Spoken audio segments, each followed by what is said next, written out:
సరే పిఠాపురం వర్మ గారి వీడియో చూద్దాం. ఆయన దాంట్లో చెత్త పెరిగిపోయిందని చెప్పేసి ఆయనే వీడియో పోస్ట్ చేశారు. ఇది చూశారు కదా.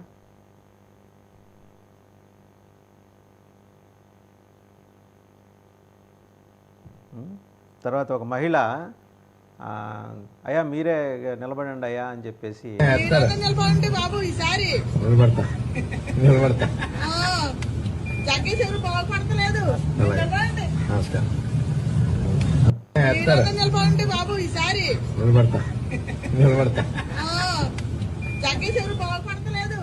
ఏంటి సార్ లక్ష్మీకాంత్ గారు ఏంటి అక్కడ ఏం జరుగుతోంది పిఠాపురంలో?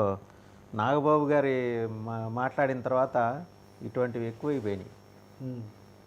ఎందుకని ఏమన్నా ఇంటెలిజెన్స్ ఆయన తీరు మీద అలాగే అక్కడ జరుగుతున్న వ్యవహారం మీద డిప్యూటీ సీఎం గారు స్పెషల్ ఇంటెలిజెన్స్ ఏదో తెప్పించుకుంటున్నారంట.